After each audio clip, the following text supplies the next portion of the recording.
The factory. Codename Bright.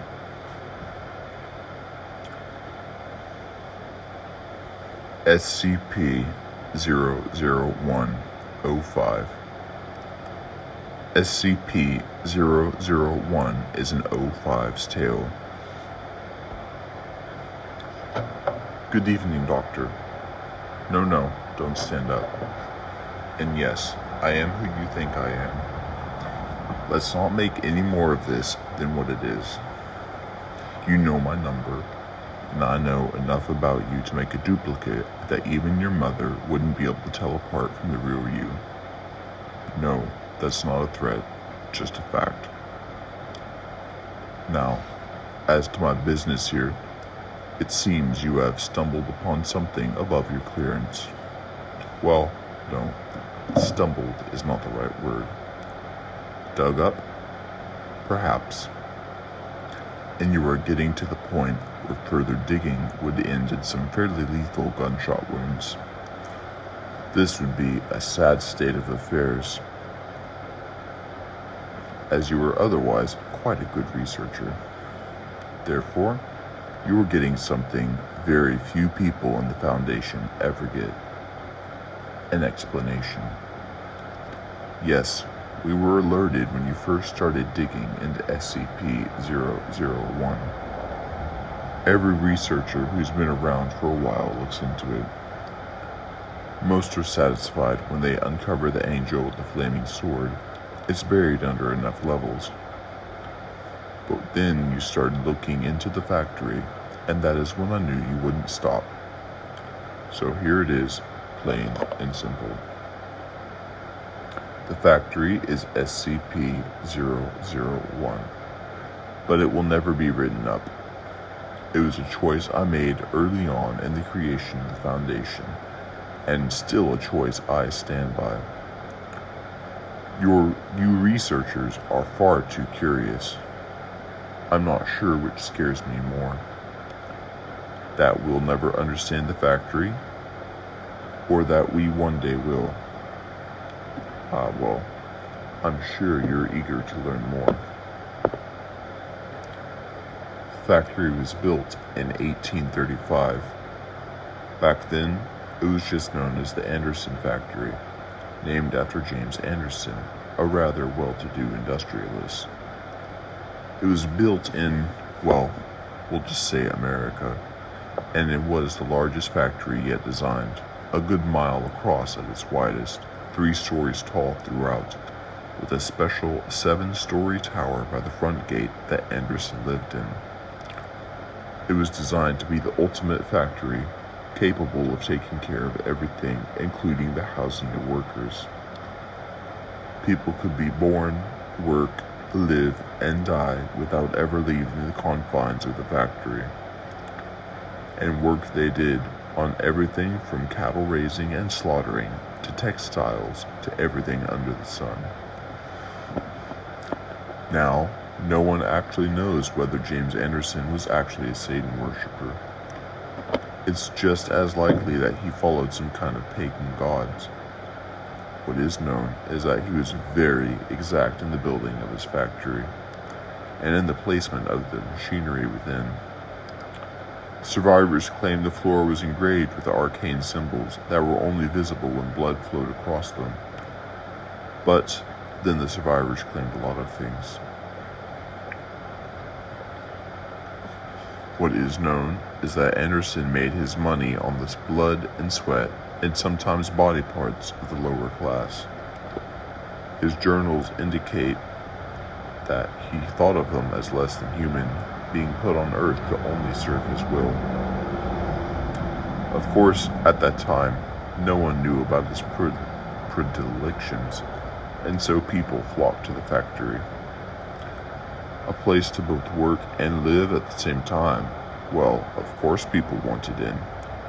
Never mind the harsh hours, working conditions, sadistic security force, and all the rest. Factory workers were forced to work 16 hours days, work only shutting down on Sundays between sunrise and sunset. Workers were not given individual rooms, instead sharing rooms with 8 other people sleeping in shifts of 3. Medical attention was unheard of. If you were injured in the course of your duties, which most people were, you were expected to just keep working. Anyone too injured to work was dragged off by security, never to be heard from again. For 40 years, the Anderson factory cranked out all sorts of things for the people. Meat, clothes, weapons. Never mind that the beef might be mixed with human. Don't care that the weapons were forged in blood. No attention need be paid that the clothes were dyed with. Well, you get the idea. Rumors leaked out. All the products were so good, why bother? Until someone got out. I never met the brave soul who managed to escape, but she managed to meet with President Grant, and in 1875, he enlisted my aid. At the time, I was, well, it doesn't matter. We'll say I was military, kind of, and that my people were the same. 150 good men and some few women who were often given jobs that weren't supposed to be common knowledge. We'd been cleaning out some Confederate holdouts and did some of the worst things we found down south. So we did some research, didn't like what we saw, and went in loaded for bear. I don't actually remember much about the night it all went down. Most of it blends together in my head. I get flashes sometimes, but the people chained to the line, living next to dead, and damn hard to tell which was which. Children working underneath machines, the majority of the flesh scoured from their bones by the great wheels and cogs. And then the other things. No, I'm all right. I haven't thought about that night for a very long time. The security force wasn't much of a problem. But then Anderson's creation showed up. He'd been taking the injured workers and, well, experimenting on them. Men, if you could call them men, with multiple arms sewn together, some of them combined with animals, horrible monstrosities out of mankind's worst nightmares. They kept coming, wave after wave of not quite living creatures. I lost a lot of good people that night. And then we found Anderson's breeding pits.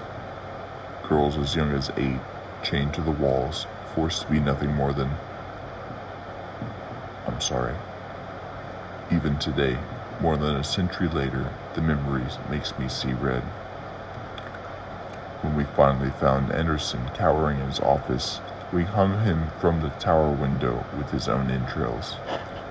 As he died, he laughed, saying it didn't matter, we could kill him, but his factory, the factory, would go on. He was still laughing 24 hours later when we finally cut him down, had him drawn and quartered, and then buried the remains. The entire time, he uttered blasphemies that I don't like to think about. We spent a week cleaning that place out, freeing the workers, putting down the things we found in the basements and many lightless rooms. We pulled out things that were useful, stocked them in a house near the gate, tried to make sense of everything. 150 of us went into that hell pit that night, and only 93 came out. By the end of that week, we were down to 71. But the things we found in there, well, you've been with the Foundation a while. They wouldn't seem that amazing to you. But we found toy guns that shot real bullets. A yo-yo that would flay the skin from anyone it touched. Hammers that only worked on human flesh. A breed of skeletal horse that ran faster than anything we've ever seen. Cloaks that seemed woven from the night itself and let men access a shadowy dimension that... I get away from myself. We found tools, both wondrous and horrible, and we were faced with a choice. I gathered my highest ranking, well, we'll call them officers, to me, and we tried to figure out what we would do. They all had opinions. The chaplain, he'd gone a little crazed. Thought all these objects must be miracles sent from God, holy relics to be worshipped. Marshall and his little toady Dawkins thought there was a fortune to be made here, making and selling these things to the highest bidder. The Injun we all called Bass due to his deep speaking voice. He called these things an abomination and declared that we should hunt down and destroy everything we could find. And Smith thought that we should take this stuff back to the president. The only one without an opinion was the old man, but he never said much of anything anyway. We argued for days, hours, trying to work it all out. Me, I thought we were sitting on a gold mine, all right. But that we could use these things, these objects, to hunt down some of the scary things we had run into down south, the other monsters this world had to offer, and use this factory for good, as a place to contain these things, find a way to make them work for our fellow man, or at least protect our fellow men from having to deal with them. I'm sure you can figure out what happened. The chaplain snuck away in the night with his devotees, taking a couple of small items with him. Marshall we kicked out when we found him, abusing his authority. He promised he'd get revenge, and that little Dawkins led the rest of the group off with some of the juicier items. Bass and his people tried to light the whole thing on fire and then just left when it didn't work. And Smith left to report back to the president. I did manage to get him to promise me he'd tell Grant the factory had been destroyed. I had big plans for that place. Of course, it was kind of hard to follow through on big plans when you only have 12 other people to work with. But it was a start. And it worked for a while. We had these amazing toys, and finding people to work with was easy. Back then, going off the grid was as simple as leaving town. We knew what we wanted. We knew what we could be. Leventhal set out getting us backing. A simple invention here, some well-invested money here. It all worked out. White and Jones set out getting us other backing. In our previous work, we'd found out some interesting things about people, some secrets that powerful men didn't want getting out. And with our new position helping keep secrets, we got more people asking us to deal with their secrets. Blackmail is a dirty word, but it works. Bright, Argent, and Luminix got to work cataloging the items. Light and Bright's wife, the nurse, they made sure we kept ourselves healthy. No, it's just remembering Light. She had such unusual ideas about hygiene for the time. Brilliant woman. Saul, Flesher, and Karnoff dealt with training the troops. Tesla and Tamlin were in charge of figuring out how to take advantage of the items without making it obvious. We were amazing. The city we built around the factory, which we took to calling Site Alpha, was self-supporting.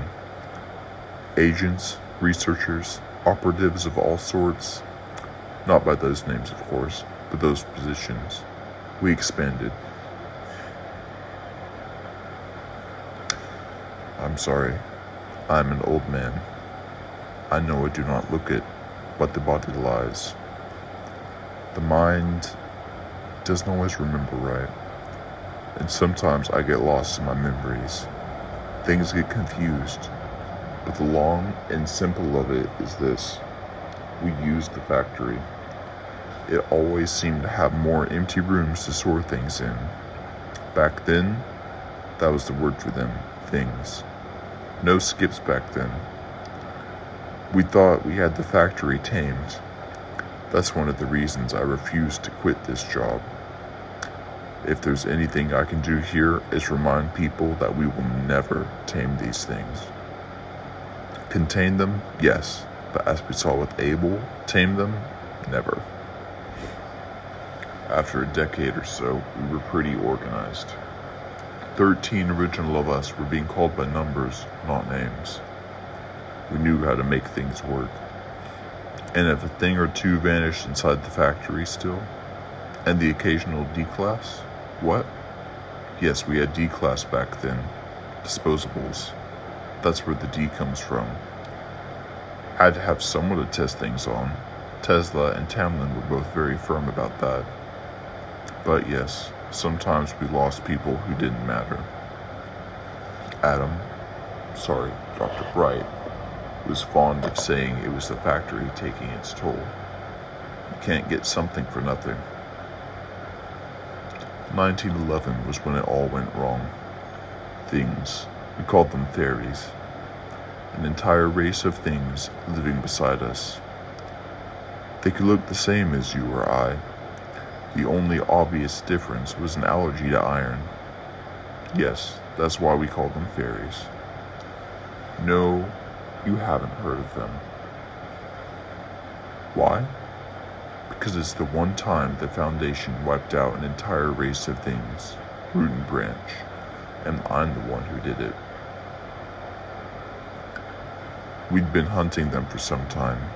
We'd run into them a time or two before, come out on top. So, when a certain royal asked us for help, of course we were eager to get them in our debt. We've always loved having people in our debt. We sent a team to help out, taking care of what we thought was a hunting party. The next time we saw them, their heads were on poles, attached to the saddles of the creatures the fairies rode when they attacked the factory. It was horrible. 3 words, but they convey so much.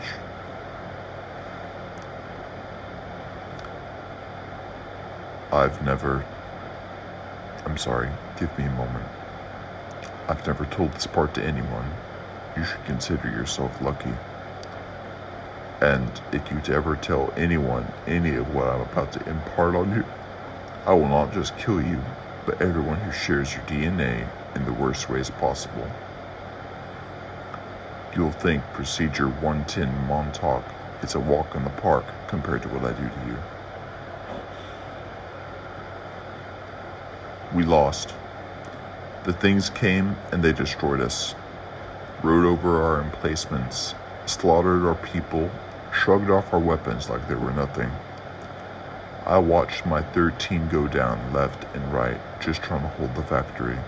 And I, their leader, their friend, their father figure, godfather to the Brights' young 4 children, confidant, sometimes lover, always a confessor.